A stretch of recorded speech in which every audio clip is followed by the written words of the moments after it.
Professor tiger. Indrajit Sen, আপনি কি আপনার জন্য কোনো আইনজীবী রাখতে চান? না স্যার, আমি নিজেই আমার হয়ে বলবো, আর তার জন্য আমি আদালতের কাছ থেকে অনুমতি চাই। Permission granted. Thank you sir. যাহা বলিব সত্য বলিব, সত্য বই মিথ্যা বলিব না।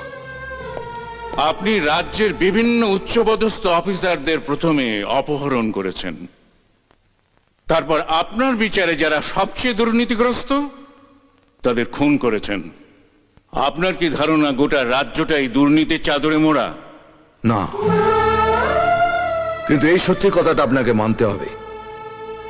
সরকারি উকিল হিসেবে কোর্টে জয়েন করার জন্য আপনার বাবাকে তার রিটায়ারমেন্টের পুরো টাকাটা ঘুষ দিতে হয়েছিল। টাকার অভাবে আপনার বোনের বিয়ে ভেঙে যায়, আত্মহত্যা করে আপনার বোন। এসব কথা আপনি জানলেন কি করে? সরকারের যেমন রাজ্য চালানোর নেটওয়ার্ক আছে, তেমনি আমার কাছে রাজ্যের দুর্নীতি শেষ করার জন্য নেটওয়ার্ক আছে। আমি এখানে দাঁড়িয়ে বলে দিতে পারি, এ রাজ্যে ঘটে যাওয়া জয়েন্ট এন্ট্রেন্স কেলেঙ্কারির আসল শেকড়টা কোথায়। জীবিত মানুষকে মৃত করে লাইফ ইন্স্যুরেন্সের কাছ থেকে লক্ষ লক্ষ টাকা আত্মসাৎ করার পেছনে হাওড়ার কোন ডাক্তার, উকিল এবং বীমা সংস্থার কোন কোন অফিসাররা জড়িত আছে।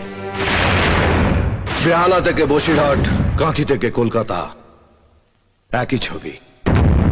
প্রফেসর ইন্দ্রজিৎ সেন, আপনার কথা শুনে মনে হচ্ছে এই রাজ্যের একমাত্র আপনি সৎ, আমরা সব ঘুষখোর।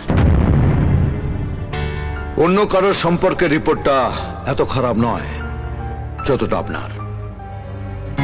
একজন সরকারি উকিল হিসেবে কত টাকা মাইনে আপনার?